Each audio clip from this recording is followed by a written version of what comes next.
Hello and welcome to one more review, or at least for tonight's recording session. Anyway, today we are doing the Dapol 08 number 08202 in what is quite clearly BR blue with the double arrows and everything, and I adore this livery. This is what was about when I entered the world. Anyway, let's just pick this up and take a closer look. Now, one feature which this doesn't come with in the box is the dust. Yes, it's been sitting on a shelf for a little while, but what an extraordinary model. Well, let's start from the bottom really. The chassis has, much like the Euro scale counterparts, it has slow gearing, so when it's moving along the track it's going scale 10-15 miles per hour, and there goes the bong on the clock. There we are. Let's proceed anyway. Of course, as you can see, there is the Dapol maker stamp. This is really heavy loco, heavier than the Hudswell Clark, not as heavy as the Tempo Motive, and obviously any of my brass locos. Now, this was actually quite a long time coming for Dapol really, because these are really good locos, really good value as well. They first went on the market for about £180. They've gone up slightly and they're now about 200. There was a price increase not long before, but if you got in quick enough, and you could pick this up for the original £170. Now, this is actually quite a fully featured model. If I start really from the back, of course, I'll just pick this up again. You see, as per most locos, sprung buffers. Now this is a screw link coupling, which I believe the screw actually works, because it does on my Helgen wagons actually. Really well applied livery. Of course, it's really sharp, and I love that black and yellow. I absolutely adore that. It just looks fantastic. The electrical flashes and everything, they're all really fully legible actually to the naked eye. Looking on the top, there is an air vent, and moving around to the side, these doors actually do open. Now the problem is I can't actually close them.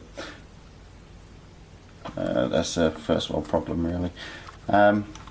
Yep, and you can't really see it on the camera, but inside there is actually a fully detailed cab. And moving on slightly forward, we can bring that right in close. All this writing is actually, like I say earlier, it's fully legible to the naked eye, and well, it's a Class 08 shunter. It's really fantastic, and it's really quite heavy. Fantastic when you want to start moving some brass built wagons or something. Well, one of the things which I also really like about this, I've fit this with the chip, as I probably mentioned earlier, so we can, if I slightly move that around,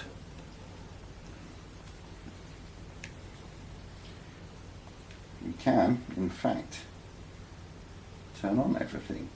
So you might not be able to see that very well, but there is actually a cab light, and then moving forward we have the front shunting light. Let me take that off, and the standard light switch actually puts on the main headlight. Now there is also a similar one at the back as well. Now if I just reverse the direction, that light will then go onto the back. I'll show you that shortly. We also have front shunting lights. Take those off and see if I can rotate this around without cutting the power. Right, so run to the back now, and you can just about see the rear shunting lights there. Now this is a slightly strange loco in that it requires at least 5 functions on the chip. So your standard Hornbeam chips and what have you, the standard 8-pin ones, which is what this takes, don't have all those functions. You'll need to actually spend a little bit more cash and get like a 6-function chip.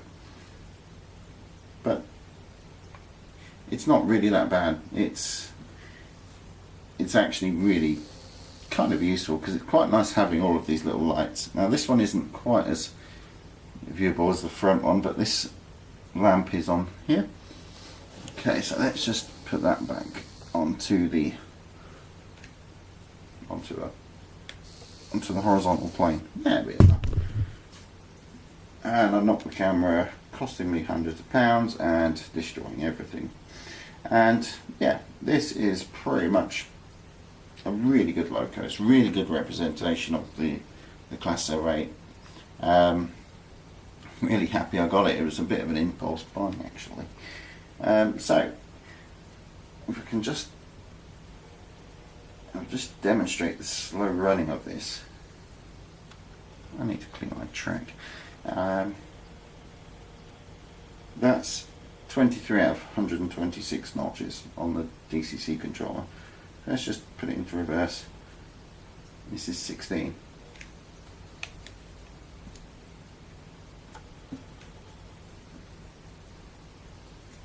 And like I say, my track isn't very clean. I really need to clean this. There we are. That's pretty much as slow as it moves.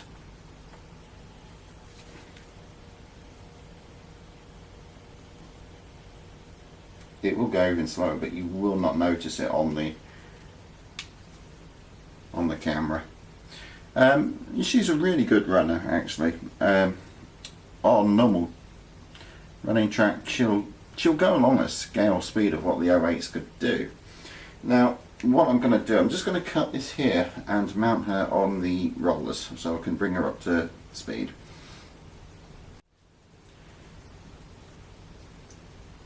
Okay, she's back up and running on the rollers now. So let's just see if we can put her in forwards. And yeah, I can see the lights on the front, so we'll bring her up to about half speed.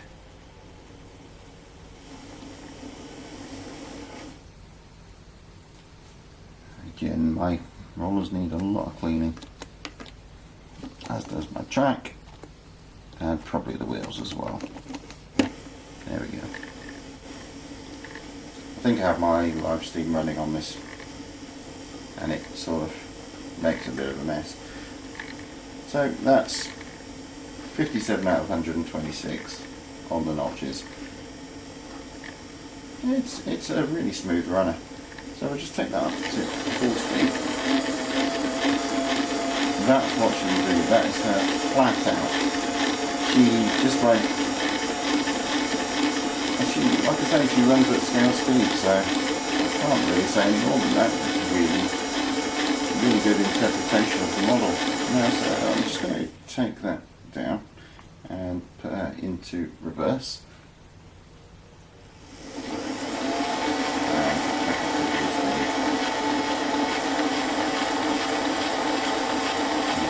Flash that cab light on and off as well. This would be her just ambling along really on a long piece of track. Really not fast at all. Really can recommend this model though, really can. Now, this is pretty much all I've got to say about it. This does come in various options. It comes as an analog model, of course. It also comes with DCC sound, of course, which I haven't invested in. Really great. This is one of my favourite models, actually. It's always quite fun to just set up a shunting plank and go for it, really. Thank you very much for listening, and I hope you enjoy these videos. Thank you.